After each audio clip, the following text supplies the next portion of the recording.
요한계시록 7장 1절에서 8절 말씀입니다. 1절 이 일 후에 내가 내 천사가 땅 내 모퉁이에 선 것을 보니 땅의 사방의 바람을 붙잡아 바람으로 하여금 땅에나 바다에나 각종 나무에 불지 못하게 하더라. 자, 이 일 후에 라고 시작하고 있는데요. 여섯째 인을 떼는 장면까지 보았습니다.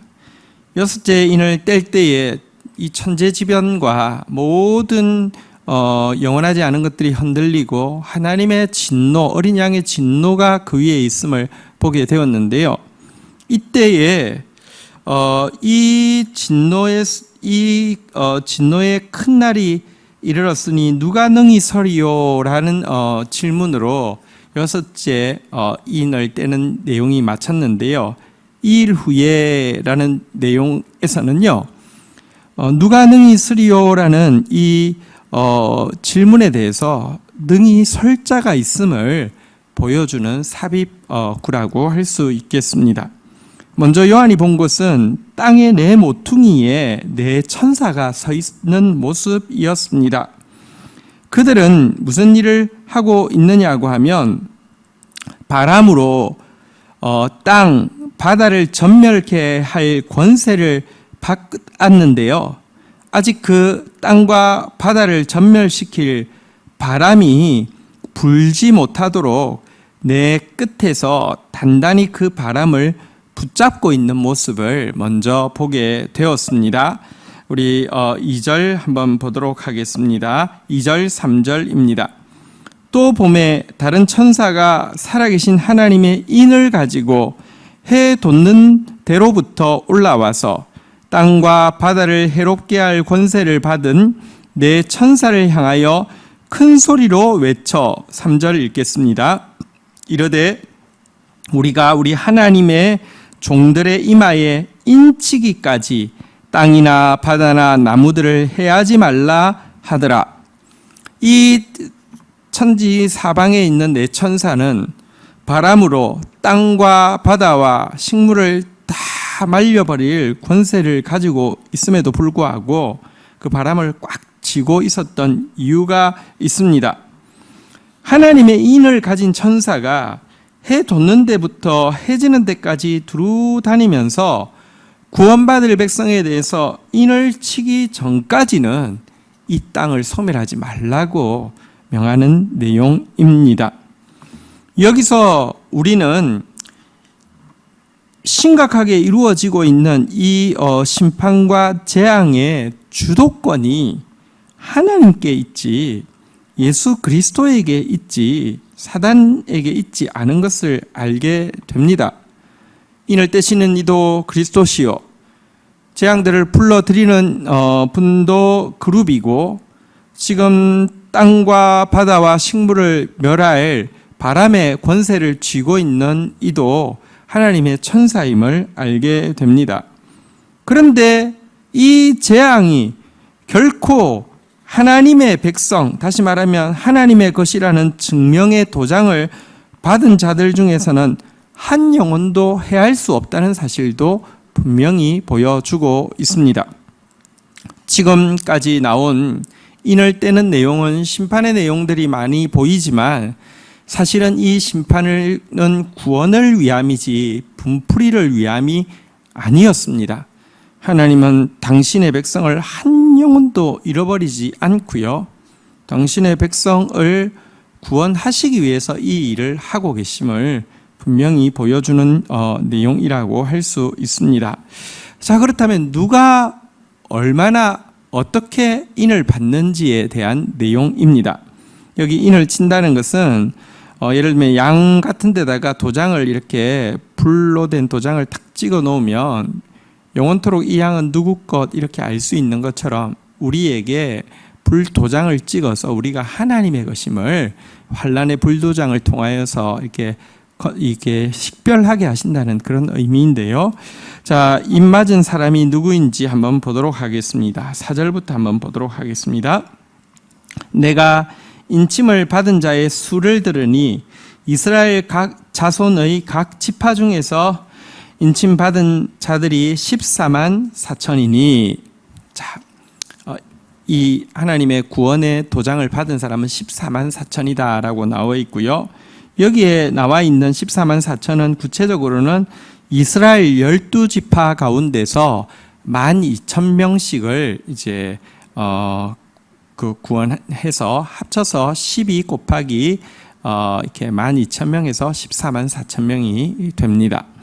자, 그런데 이스라엘 12지파에서 12,000은 또다시 12 곱하기 1000이잖아요. 그죠? 그러니까 이 그 10이라는 숫자가 완전수이고요. 1000은 많다는 뜻인데 12지파, 완전한 12지파에게서 12 곱하기 12 곱하기 1000, 그러니까 또 완전한 많은 백성들을 구원한다 이렇게 되어 있는데 여기서 구체적으로 무슨 뜻일까요? 자, 12지파의 이름이 나오고 있는데요. 5절부터 8절까지 내용입니다. 유다지파 중에서 인침받은 자가 12,000이요. 르우벤 지파 중에 12,000이요. 갓 지파 중에 12,000이요. 아셀 지파 중에 12,000이요. 납달리 지파 중에 12,000이요. 므낫세 지파 중에 12,000이요. 시므온 지파 중에 12,000이요. 레위 지파 중에 12,000이요. 이사갈 지파 중에 12,000이요. 스불론 지파 중에 12,000이요. 요셉 지파 중에 12,000이요. 베냐민 지파 중에 인침받은 자가 12,000이라. 어쨌든 12지파에서 12,000명씩 해서 14만 4천이라고 되어 있는데요. 자, 그러면 이스라엘 백성들 가운데 이렇게 14만 4천이 구원받는다는 뜻인가? 그런 뜻이 아닙니다. 여기 나와 있는 12지파는 구약에 나와 있는 12지파와는 몇 가지 점에서 차이를 보이고 있습니다. 첫 번째, 구약의 12지파 중에서 단 지파가 있는데요. 여기 명단에 보면 단 지파는 빠져 있습니다. 단 지파에 대해서는 성경에 보면 이들이 이 그 적 그리스도의 어떤 상징으로 계속 나오고 있는 면이 있는데요. 구약에는 그럼에도 불구하고 단 지파의 이름이 주로 나오고 있는데 여기 14만 4천에는 아예 빠져 있는 것을 보게 됩니다. 12 제자가 있었는데 그 중에 가룟 유다가 빠진 것처럼 단 지파가 아예 빠져 있다는 점이 특이하게 다가오고요. 두 번째는 레위 지파는 이스라엘의 12아들 중에는 속하지만 12지파 중에는 포함되지 않았었습니다. 왜냐하고 하면 이들은 구별되어서 제사장의 역할을 해서 이 나머지 12지파를 축복하고 중보하는 특별한 사명을 맡았기 때문입니다. 그런데 여기 12지파에는 레위지파가 이 단지파 대신에 들어가 있음을 보게 됩니다.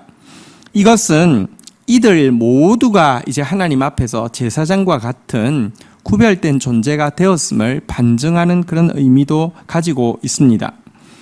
그리고 사실 요셉의 두 아들 에브라임과 므낫세가 다시 말하면 다른 지파에 비하면 한 대수 아래인 말하자면 야곱의 손주인 이 두 지파가 들어가 있었는데요. 그 중에 에브라임 지파는 사실은 참 교만하여서 12지파를 분열을 일으켜 북이스라엘을 만들었던, 그러다가 심판받은 이 북이스라엘을 주도하는 세력이었는데요. 이 교만의 이름인 에브라임 대신에 여기 보니까 하나님께서 참으로 경건하게 여기는 요셉, 그들의 아버지인 요셉의 이름으로 바뀌어서 에브라임 대신에 요셉의 이름으로 바뀌어서 불리고 있음을 또 보게 됩니다. 이 세 가지, 단은 빠지고 레위는 들어가고 에브라임의 이름은 이 요셉의 이름으로 바뀐 이 이스라엘 12지파의 이름 자체는 곧 이들이 이스라엘 백성들이 구원받는다는 의미가 아니라 새 이스라엘이 구원받는다는 의미임을 알 수 있게 됩니다. 그래서 사실 앞에도 나와 있는 24장로가 12지파 더하기 12사도가 24장로였지 않습니까? 그래서 14만 4천 역시 12 지파 곱하기 12 사도 곱하기 천천만만할 때 많은, 그래서 신구약의 참된 교회, 다시 말하면 새 이스라엘에 속한 모든 자들을 하나님이 하나도 잃지 않고 도장 찍어 당신의 백성으로 구원할 때까지는 이 땅 가운데 있는 땅 사방면을 쥐고 있는 이 바람으로 세상을 심판할 권세가 임하지 못하게 막고 있다, 이렇게 이야기하고 있습니다. 오늘 이 본문을 통하여서 우리는 심판 가운데에서도 구원받을 백성을 결단코 잃지 아니하시는 하나님의 신실하심을 보게 되고요. 그래서 우리는 두려워할 것이 아니라 도리어 하나님의 인침받은 백성답게 살아갈 수 있도록 참 이스라엘, 새 이스라엘 되어질 수 있도록 우리 자신을 살피고 돌아보는 자 되어야 되겠습니다. 에브라임 같은 교만한 이름은 요셉 같은 경건한 이름이 되어야 되겠고요. 이제 우리가 모두 한 사람 한 사람이 다 레위 지파처럼 거룩한 제사장이 되어야 되겠고요. 우리 안에 있는 단의 요소, 이 거짓과 사악한 요소들은 빠져나가야 될 것입니다. 주신 말씀 가지고 주님 앞에 기도하며 나가도록 하겠습니다.